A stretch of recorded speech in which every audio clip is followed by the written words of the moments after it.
Hold on tight for the next hour.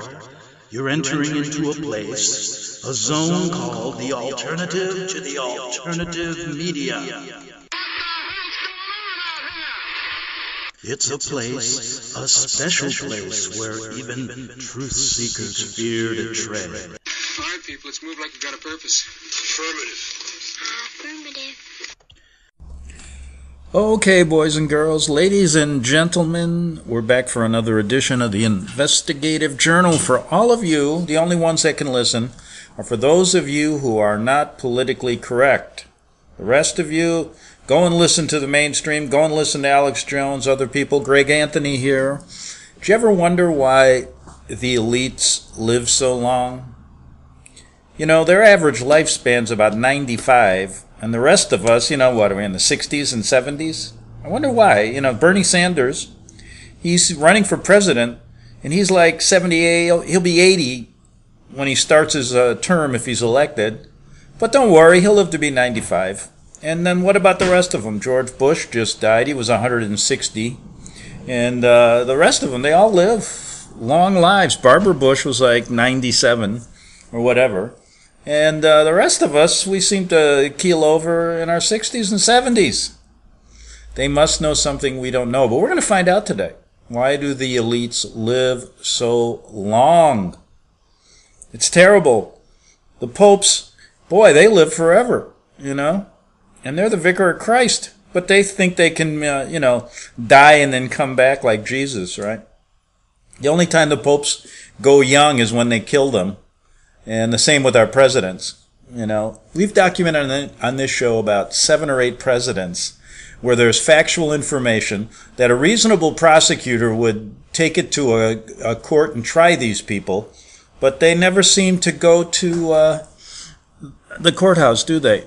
They never seem to get prosecuted, even though there's more than enough evidence, probable cause, to indict these people. It's kind of similar to what's going on in Washington today. Here you have bogus charges against the Republicans, of course, to keep you occupied. And then we look at Hillary Clinton and all of her gang. They've been committing capital murder crimes and other felonies for 30 years. And no one ever seems to care. But that's what they're doing. Remember we did the show on our system of justice, and they're shoving it in the American people's face that we have a 2-tier system of justice. One for the power elite and another for us. And that's really what they're doing. And they're showing you there's no hope.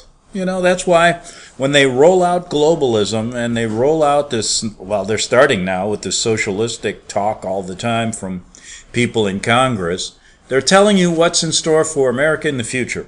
So get used to it. Get used to it, folks. And did you hear, by the way, did you hear what Bill Maher said the other day?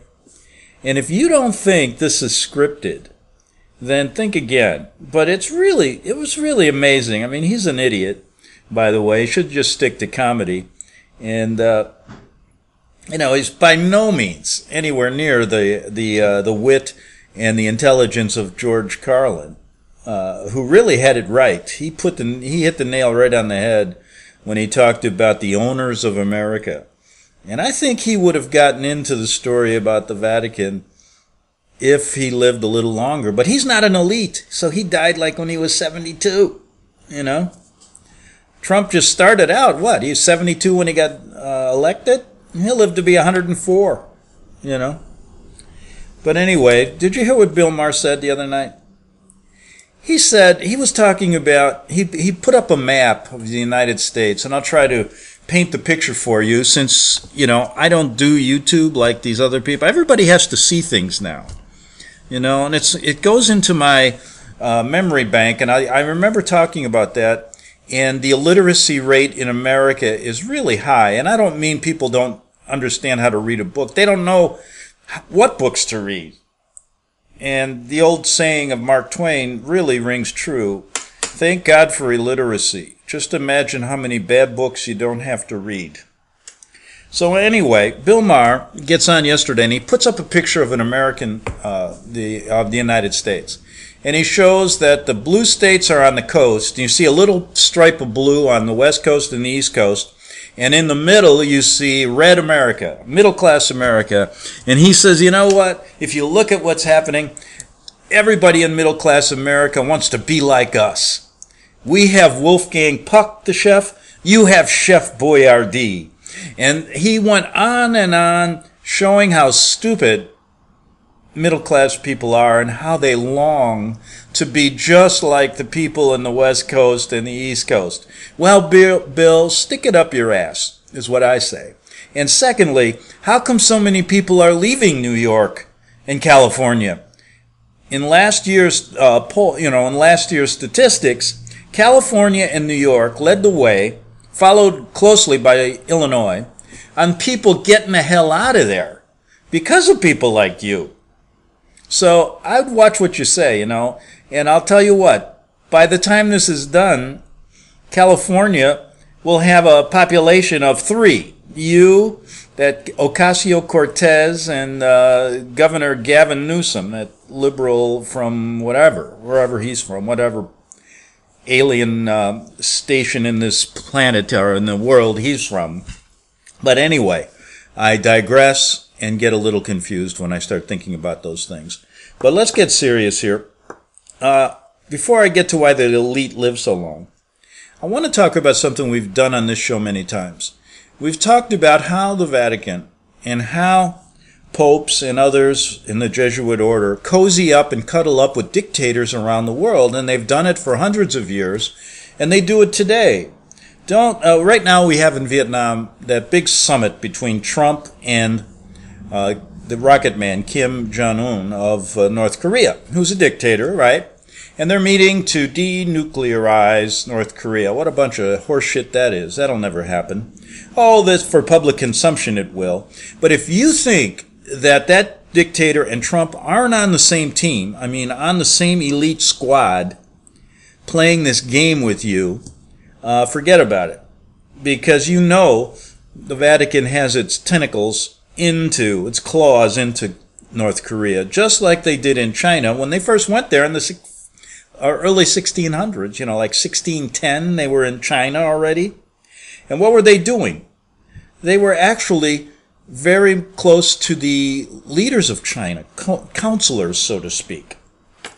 Well, anyway, so I looked at it, and we've talked on this show about how Pope Pius XII was Hitler's mentor. Then we got into a huge story about Joseph Stalin, the man of steel, who I say should be called Father Joseph Stalin, Jesuit Father Joseph Stalin, because he was trained and schooled at a Jesuit missionary in Tiflis in Russia. Now, when I brought out facts showing this and quoted several historians who you will not see in the libraries of, the elite, who talked about Stalin being trained and schooled at a Jesuit seminary, and how that he most likely became a Jesuit priest, and then went out and did their bidding. And then we talked about how even a Jesuit from Georgetown University, Father Edmund Walsh, he went over to Russia with a pocket full of, with a briefcase, or I should say a suitcase, or I should say a train full of money, to make sure that Joseph Stalin got involved with the Bolsheviks and became the leader of the rebel party in Russia to overthrow the Orthodox Church as well as the Tsar, etc., etc.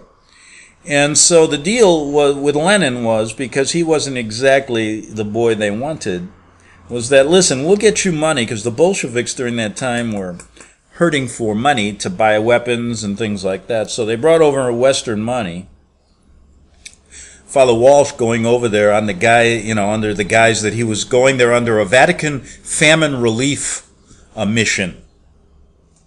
That's what they do a lot. They always go with this idea that they're going to help the poor, and they're fomenting a rebellion. So anyway, he goes over there and he says, I'll make it short and sweet, very simple. Goes and says, listen, he talks to Lenin, and he says, you want money? If you want money, you're going to have to let Stalin into the top guard here. So Lenin and Stalin were working together. Basically, they got the word. One was going to kill the other was going to kill the other. And finally, Stalin killed Lenin. And that was, of course, on authority by the Jesuit general, a Father Ledikowski from Poland at the time. So anyway, that was the deal. So they got Stalin in, and I'm not going to go through all the facts we've brought out showing what happened during those early years when Stalin would hightail it back to the Jesuit seminary every time he was being, every time he was, they were trying to find him and arrest him. In fact, he was put in prison, and they got him out, and that's where he would go hide. But anyway, Stalin, we know the story. Slaughtered over, 20, 30 million Russians, including the Orthodox Church, including many Orthodox. That was the goal. The Vatican, you see, they have two ideas here. If we can create this war, we can not only get rid of the Tsar, but we can get rid of the Orthodox Church, who is not beholden to the Pope. So what I found was interesting, because this was sent to me, and it's called the Vatican Negotiations with the Soviets to supplant the Orthodox Church in Russia.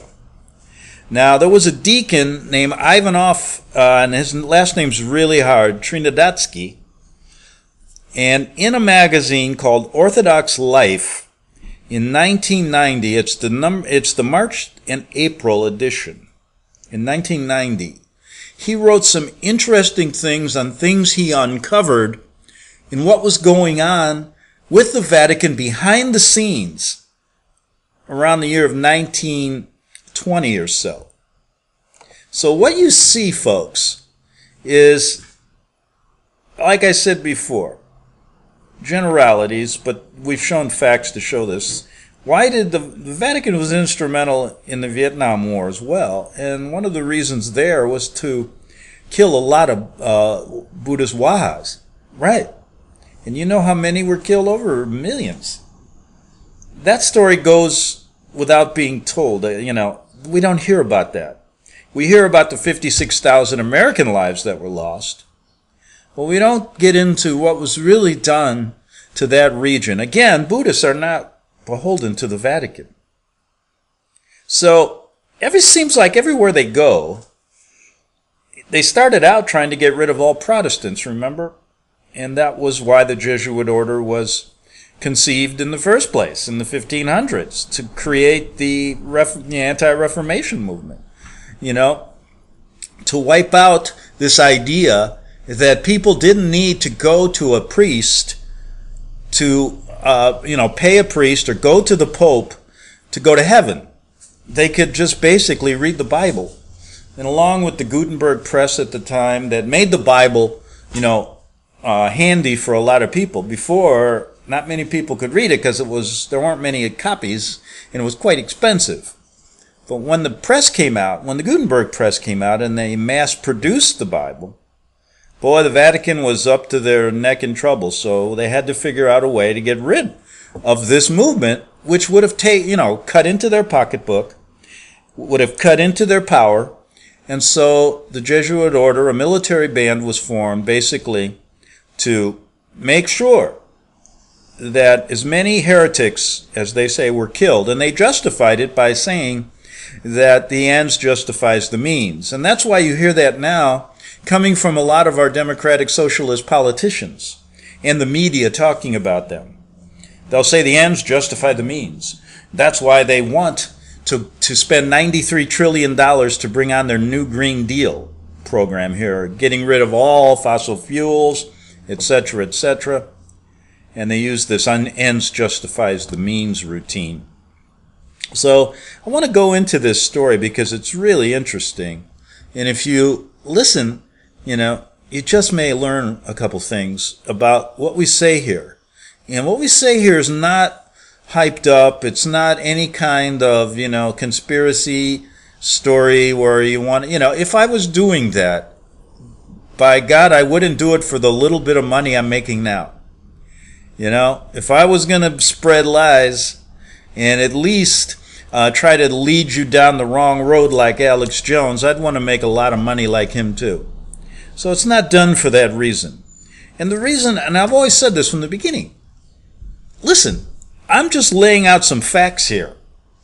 And I'm putting up enough facts on the table to bring this story into the discussion mode. Not to say it is gospel truth, but usually when you have a lot of facts that lead you in a direction, you're searching for that story behind the story, and that's what this is. And so if we put out a number of facts there that are equal to the facts that other people talk about regarding what's wrong with America, what's wrong with the world, they should be put side by side, but you never hear this story, and so that leads me to believe, like a good journalist would, when I first started out, I had an editor who told me once, don't worry about everything they say, worry about what they don't say. What he was trying to tell me was, the truth lies somewhere hidden in the things that people don't say. That's what you got to start looking for, not what people say. Because a lot of times what they say, because I asked him that because I was young and stupid. Now I'm old and stupid. But anyway, I asked him, I said, what do you mean? He said, well, listen, isn't that what really people do? When they don't want to tell you the truth, they hide it. And they tell you stuff to get you off track. They tell you things that really doesn't lead you to the direction you want to go. Isn't that really what goes on? You can see it in your daily life, you know? And he'd give me several examples, you know. Some were real simple, like, coffee. When you go into a place, in a restaurant, you want good food, and we ask them, what's your best dish? Don't always get what they tell you, because that's what they want to sell you that day, because it's probably been on their shelves for a long time. So the same thing goes with big stories like this. When you look at the Vatican, don't listen to what they tell you. Look at what they don't say and look behind the scenes, behind the curtain. So this is a behind the curtain story. It's about the Vatican negotiations. Right. With the Soviets back in the 1920s. I know that's a long time ago for everybody. But it's really important because the conversion of Russia and of the Russian people constitutes the secret dream and the unconditional goal, the yearnings of the papacy at that time. And that was from an epistle read in 1903 of the Orthodox Church. Now, there was a guy, and this was in this 1990 Orthodox magazine, Anthony Kropotkin wrote on June 10th, 1922, he's an Orthodox patriarch, right, in Russia. And he said this, to turn with a special appeal, to raise our voice in protest against the violence used against His Holiness the Patriarch of the Russians, to all the heads of other Orthodox and non-Orthodox churches, except for the Pope in Rome, about whom we have precise evidence that he not only entered into negotiations with the Christ-betraying Bolsheviks, but attempted to use the persecution of the Russian Orthodox Church in her glory to the mercenary ends of the militant Roman Catholicism. Now, I think he knows a little bit more about it than a lot of you people out there who say, oh, the Vatican couldn't do something like that. But here's a man who was at the top of the Orthodox Church in Russia who told you the truth of what was going on. And he went on to say, we have studied the topic of the endeavors of Rome, the Vatican, which stretches over centuries to subordinate the Russian Church, by force, deception, or craftiness, and to seduce the Russian people from the true path. Now, what do you think Rome is doing today here? That's why people right now in America, oh, hey, anything goes, New Age movement. But he went on to say, these unfriendly pronouncements by prominent Roman Catholic leaders concerning Russia are so numerous and patent that no one can possibly deny them. The Tsarist Orthodox power was the bulwark which crushed the Vatican. I got this, okay, one of my service dogs wanted to lead the charge against Rome. Sit down. Okay, just listen. Only a revolution will be able to help the Church was the opinion of the papal ambassador in 1866. Pope Pius X, who was canonized in 1954, pronounced on the very eve of World War I, Russia is the greatest enemy of the Vatican and the Church. Therefore, it is not surprising that the Roman Catholic world greeted the Bolshevik Revolution with joy. Yes, with joy. And remember what I said earlier about the facts we uncovered about Father Edmund Walsh from Georgetown here in America, who went over there to support the Bolshevik Revolution? So what does that tell you?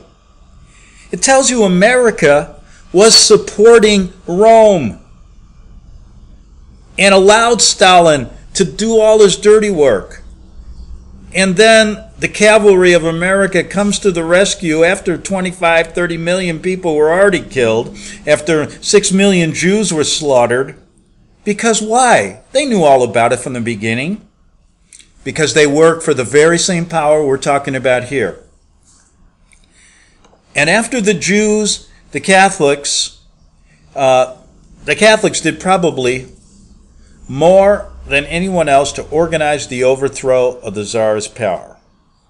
And what I mean is the Catholics, not the Jews. Shamelessly and with great candidness, they wrote in Rome, as soon as the Bolshevik victory became evident, there had been uncontainable pleasure over the fall of the Tsar's government, and Rome did not waste any time in entering into negotiations with the new Soviet government. Even though the Vatican had long prepared for it, the collapse of the Orthodox Russian Empire caught it by surprise in a sense. And this is this man who really was there at the time talking about this. And it's quite interesting. We're going to finish. I got 2 minutes here, and then we'll finish it up. But anyway, it caught Rome a little bit by surprise. It very quickly came to its senses. The collapse of Russia did not yet mean that Russia could turn Roman Catholic. For this, a new plan of attack was needed. Realizing that it would be as difficult for an Englishman to proselytize in Ireland as for a Pole in Russia, the Vatican understood the necessity of finding a totally different method of the battle with the Orthodox Church now that many had been killed, which would painlessly and without raising the slightest suspicion ensnare and subordinate the Russian people to the Roman Pope. This Machiavellian scheme was the appearance of the so-called Eastern Rite, which its defenders understood as the bridge by which Rome will enter Russia. So, what you see here, and this is written by the man in 1990 who wrote that article, who's an Orthodox Russian. What you see is now Rome, now that now that Stalin and the rest of these people got their way and slaughtered people, now what do they have to do? They can't just raise the banner of Catholicism there. They have to go in and do it in this kind of sneaky way, this Machiavellian scheme, to make the appearance of this new so-called Eastern Rite Orthodox Church, but actually working for Rome. And the same thing has happened in America. All we've documented, and many other people in the who do understand the real ecumenical movement in America, understand that many of these pastors who work, who are in the Protestant churches today actually work for Rome. And they're sold out. And it's very simple, because they don't protest Rome anymore. That's what Protestantism is, a protest of Rome. You don't hear it anymore. And the reason is because they've been infiltrated. So the churches in America are just like the Eastern Rite churches in Russia. They use the same techniques here. People get with it. Back in 3 minutes on the Investigative Journal. The book of Revelation says, the spirit of prophecy is the testimony of Jesus Christ. This is at the very heart of FirstAmendmentRadio.com. In that spirit, we have created the Prophecy Reality News app, for all of your mobile devices. Streaming First Amendment Radio 24 hours a day, 7 days a week. Available for your Apple, Android device, and smartphone, absolutely free. Get the Prophecy Reality News app installed today so you can listen to First Amendment Radio wherever you are. The Prophecy Reality News app. Get it now.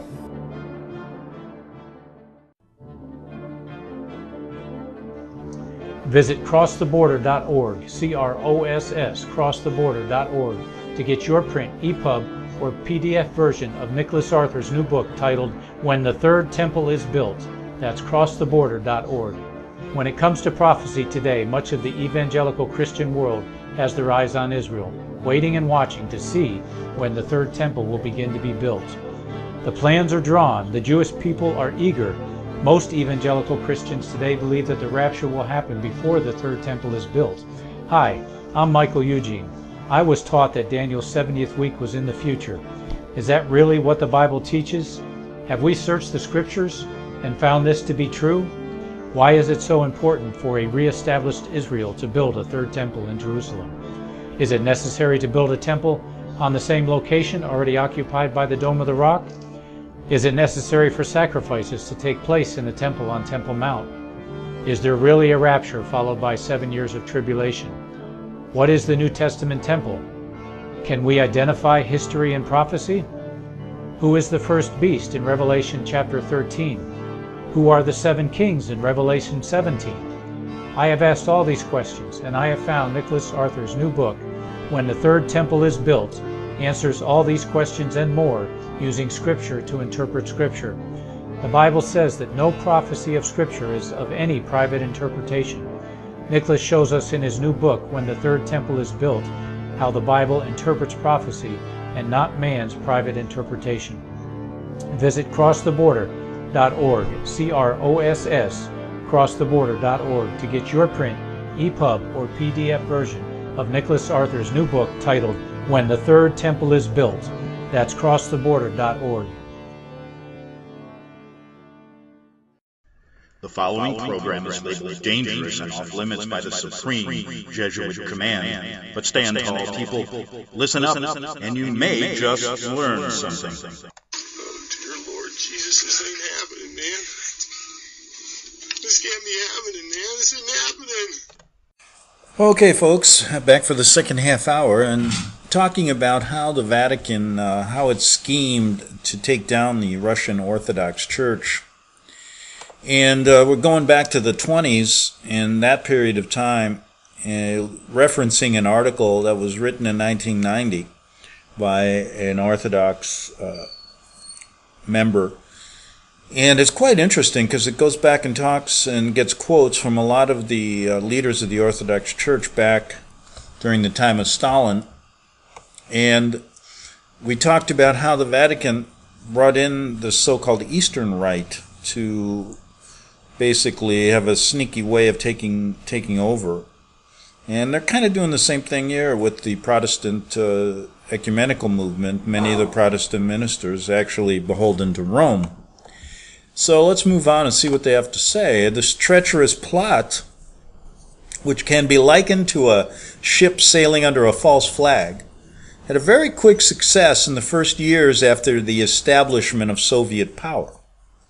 This took place in bloodbath Russia and abroad, where feverish activities were begun amongst the hapless immigrants, such as finding them work, putting their immigration status in order, and opening Russian language to schools for them and their children. So we see this kind of revolution take place, and then all of a sudden there's other motives that the Vatican has here.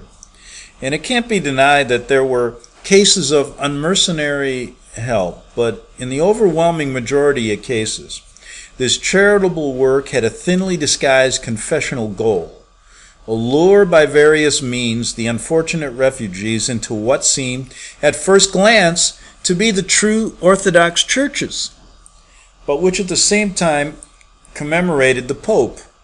So we have the true Protestant churches here, right? but they're also beholden to the Pope in America now. Who can say what vestiges, what kind of indelible stamp remained on the souls, the thoughts and the actions of those who at one time or another came into contact with this movement? In Russia, the experiment with the Eastern Rite lasted more than 10 years. 70 years ago, it dreamt quite frankly of swallowing up Russia orthodoxy, the heart and soul of the papal world. Its Eastern policies was a Jesuit, the French bishop d'Herbigny, that's E-R-B-I-G-N-Y, see, a Jesuit again, who was specially authorized by the Pope to conduct negotiations with the Kremlin for wide dissemination of Roman Catholicism in the Soviet Union, and by the same token, supplant the orthodoxy in Russia and in the Russian souls. So with this in mind, this Jesuit priest traveled 3 times to the Soviet Union on a French diplomatic passport. He consecrated several Roman Catholic hierarchies with the aim of building up a group of Russian Catholic clergymen who would be acceptable to the Soviet authorities. Let us listen to the limits of open Let's listen, folks, if I could get this right, to these clerics who were capable of liquidating priests, desecrating churches and holy sites, and destroying monasteries. Is this not where the religious mission of irreligious Bolshevism lies? In the disappearance of the carriers of thought, referring to Orthodox Christians, as it were setting a clean table, which gives us the possibility, this is the priest talking, of spiritual recreation. These thoughts can be amplified by the official Viennese Catholic Journal. Bolshevism is creating the possibility for the conversion of stagnant Russia to Catholicism. So, no one less than the Russian Catholics, Leonid Fyodorov, who when tried in March of 1923 along with 14 other clergymen and 1 layman, pathetically testified to the sincerity of his feelings in relation to the Soviet authorities, who Fedorov thought later did not fully understand what could be expected of Roman Catholicism. He explained, "From the time that I gave myself to the Roman Catholic Church, my cherished dream was to reconcile my homeland with this church, which for me is the only true church. But we were not understood by the government. All Latin Catholics heaved a sigh of relief when the October Revolution took place. I myself greeted with enthusiasm the decree about the separation of church and state. Only under Soviet rule, when the church and state were separated, could we breathe freely. As a religious believer, I saw in this liberation of the hand of God."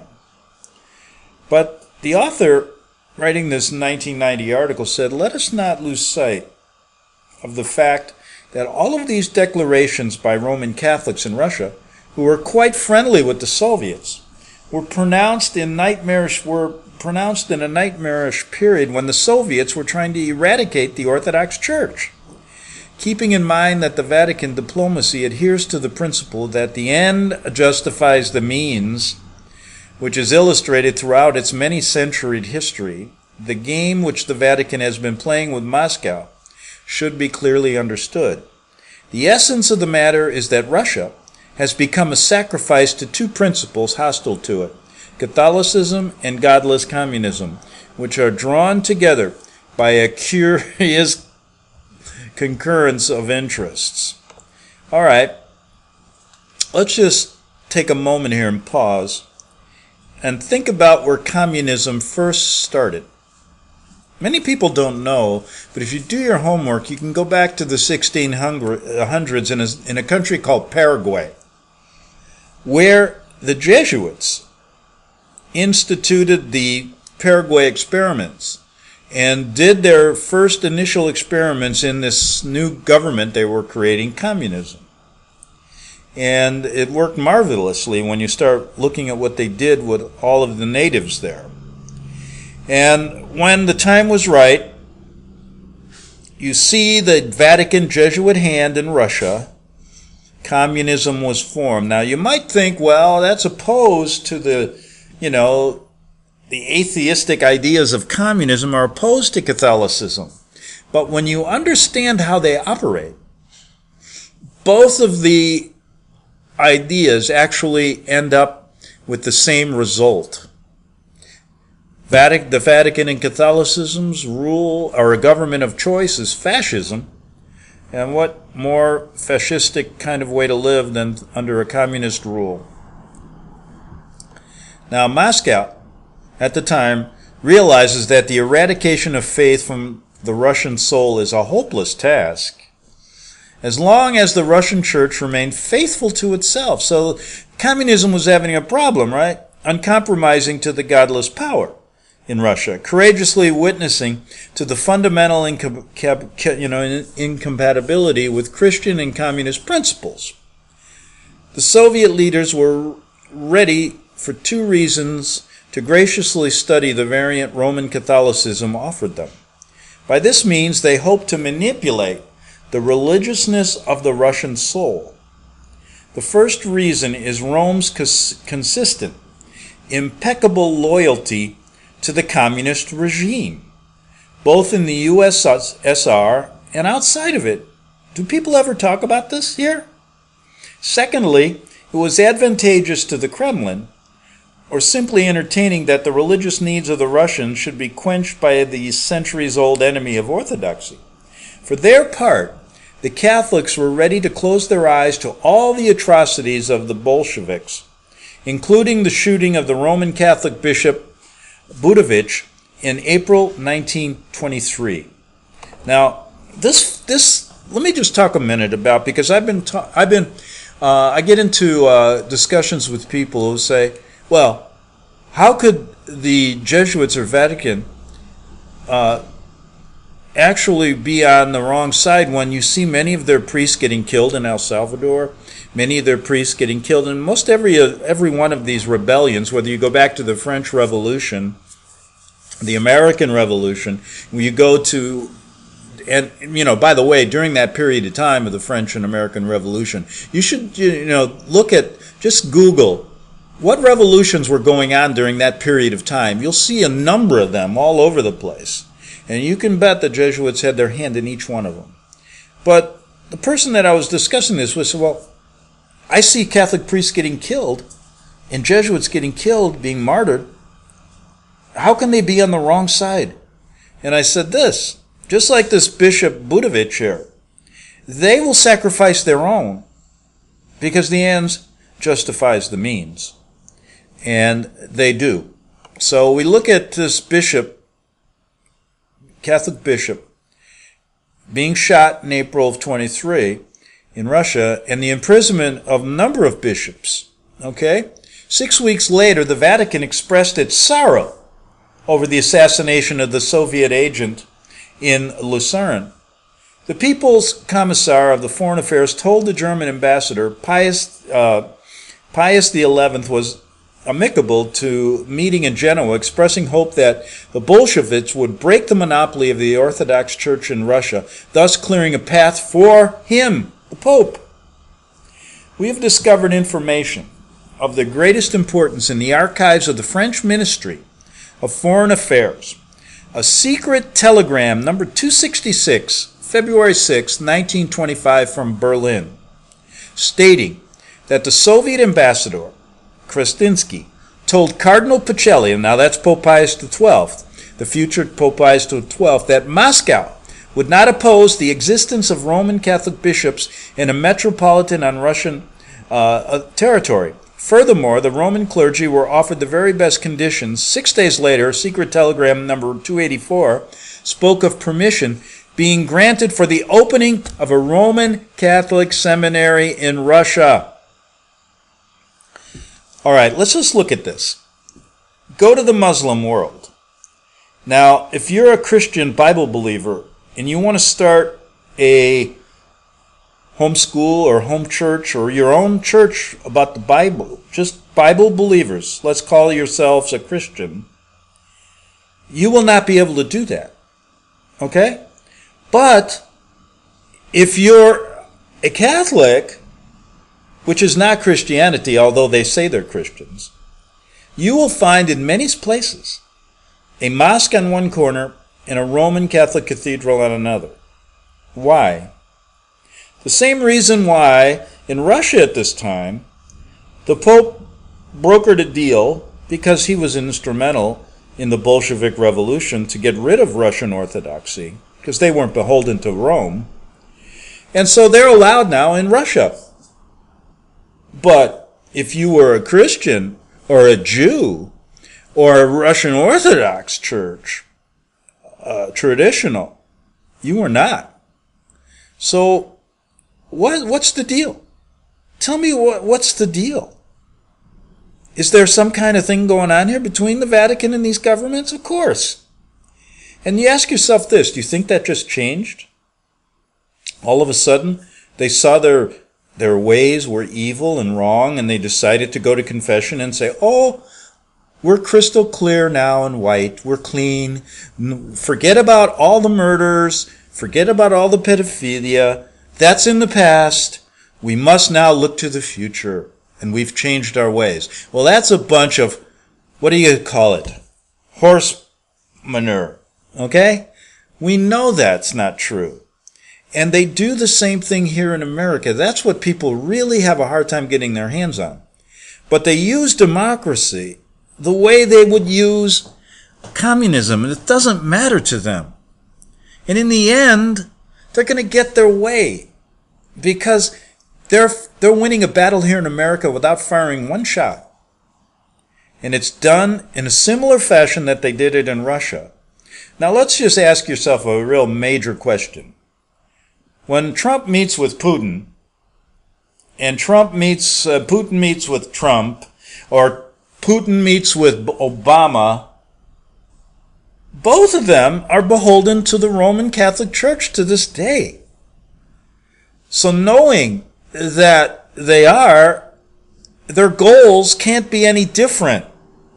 Their actions are different. They go about it in a different way.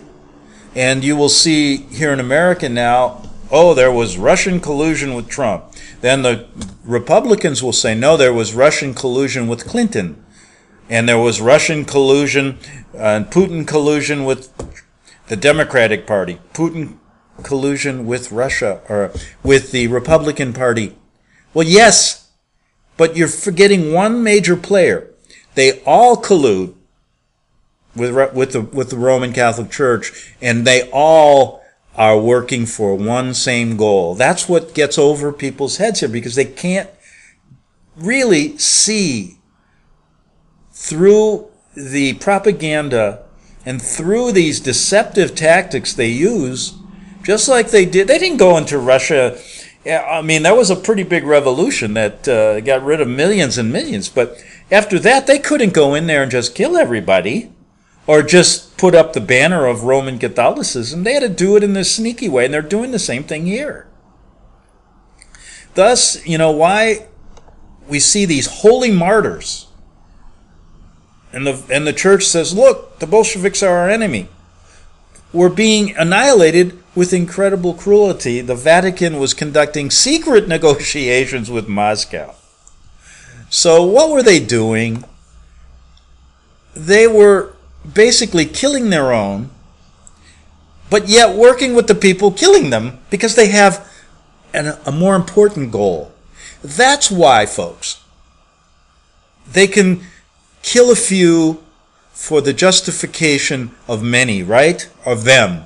The justification isn't you, it's to the elites. Now, in short, Rome attempted to gain permission to appoint the necessary bishops and even permission to open a seminary. The evidence shows back then that this question was discussed once more in high circles in the autumn of 1926. In all likelihood, it had not been satisfactorily, settled earlier. This might be viewed as the culmination of the unnaturally close relations between the Vatican and the Soviet Union. And so ask yourself, how can you hear the Vatican's nonsense they say every day? They claim to be for the poor person. They claim to want freedom and liberty. They claim to want openness and transparency. That's what they say outwardly. But if you believe that, how can they work with these people? How can they work with, just look back, with that Soviet government who slaughtered millions, who killed their own priests? But how could they be working with them? Because the ends justifies the means, and their goal was simple. World dominance. Pick a country off every year. You know, it's kind of like going on a duck hunt for them. And now, one of the last countries that really needs to go is America. In July 1927, when Metropolitan Sergius Staroratsky, I love doing these Russian stories because I can never pronounce any of their names. And I'm a Slavic person from Poland. I can't do it. Imagine you, allegedly on behalf of the church, wrote his pernicious declaration in favor of the according to the directives of the godless powers. He signed the declaration, although he was not authorized to do so, and came into direct conflict with and receiving overwhelming opposition from his other bishops. The unexpected and indirect result was that Moscow put an end to the negotiations and the attention it was devoting to the Vatican offers. From then on, the Soviets lost interest. Okay?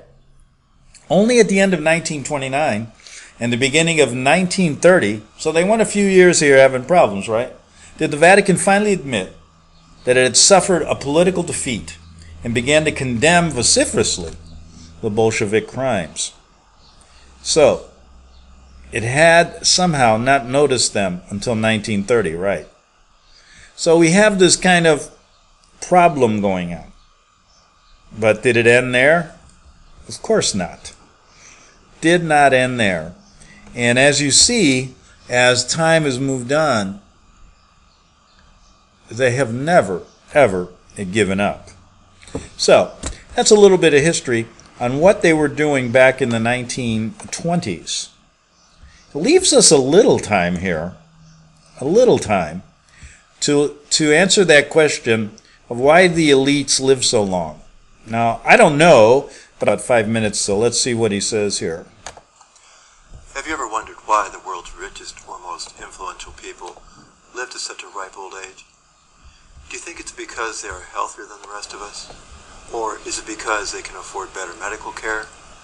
Or is their advanced age due to a combination of factors, good genetics, better nutrition, ease of lifestyle? If they were to be asked why they're long in life, they would probably reply something to the effect that it's due to the fact that they haven't died yet. But that bit of dry humor doesn't help much for determining the cause of their continual presence on planet Earth, I'm sorry to say. Having given it some thought, I believe I have the answer to this nagging question. And it has nothing to do with the AMA medical criminal cartel, which, incidentally, exists solely to compromise our health by various diabolical means, such as vaccines, pharmaceutical drugs, ionizing radiation from various sources, such as diagnostic equipment like CAT scans and x-rays, or suppressing the cure for curable diseases, such as cancer and diabetes. They write the medical textbooks and teach doctors how to cause more illness and disease, and they fund government research to support falsehoods and warn people not to seek alternative healthcare practices that actually work. They have a general lack of concern for addressing the basic cause of ill health, which is proper nutrition. Read my book, Genesis 1:29 Died, if you cared to learn more. But I digress. The Bible states in Psalm 90:10, "The days of our years are 80 years and 10, and if by reason of strength they are 80 years, yet is their strength labor and sorrow." Therefore, we as humans, well, at least most of us qualify on that count, can expect a 70-year lifespan, and maybe even get an extra 10 years as a kicker. But don't count on it. Yet if it happens, you likely won't be skydiving out of an airplane in a wheelchair anytime soon, a la George H.W. Bush. I'll bet he drooled on his shirt and had other leakages the whole way down. So, how do we account for these extraordinarily long-lived creatures, people? Could there be some other reason besides avoiding the medical criminal fraternity to explain why a large proportion of them attain ages in excess of the top-end 80 number? To find out, let's take a closer look at what they do in their private lives and see if that might help us to elucidate the secret to their uncanny and unwelcome persistence. There is a place located in the south of Belgium, not far from France, and just across the border of Luxembourg, called the Castle of Darkness. It goes by other names, and to the locals, it's known as the Chateau des Amérios. Those more familiar with the Gothic building refer to it as the Mothers of Darkness Castle. The reason why I know about the place is because I wrote a book on it. The title is Seven Who Dared. It's the only book of its kind. And in case you're wondering, I didn't pay a visit to do my research. It's not exactly open for tourism. But I was there. Just trust me, I was there. The key to understanding why the elite survive so much longer than the general population is adrenochrome. That's how they continue to be a presence among us, influencing our lives for so long. Adrenochrome, alternatively called neuromelanin, is a chemical derivative of adrenaline. It is an endorphin, essentially oxidized epinephrine, secreted by the adrenal endocrine gland. Okay, I only have 10 seconds, but come back tomorrow. We're going to learn more why Jimmy Carter was, 93? You look at the names, Rothschild, Soros, all these people. They live well into their 90s. Gerald Ford, Reagan, although he had Alzheimer's. Back tomorrow. Come back. We'll find out why on the Investigative Journal. The book of Revelation says, the spirit of prophecy is the testimony of Jesus Christ. This is at the very heart of FirstAmendmentRadio.com. In that spirit, we have created the Prophecy Reality News app for all of your mobile devices, streaming First Amendment Radio 24 hours a day, 7 days a week. Available for your Apple, Android device, and smartphone, absolutely free. Get the Prophecy Reality News app installed today so you can listen to First Amendment Radio wherever you are. The Prophecy. Since the beginning of time, kings have sought it, nations have fought for it. It has been traded, it has been borrowed, it has been purchased, it has been stolen. There's a reason for it. To secure the blessings of liberty to ourselves and to our posterity. Invest with the security of gold and silver. Call Discount Gold and Silver Trading at 1-800-375-4188 or visit discountgoldandsilvertrading.net. Listen to Financial Survival with your host Melody Cedarstrom right here on FirstAmendmentRadio.com at 4 p.m. Eastern or 1 p.m. Pacific Time. Visit discountgoldandsilvertrading.net or call Discount Gold and Silver Trading at 1-800-375-4188. Toll free 1-800-375-4188.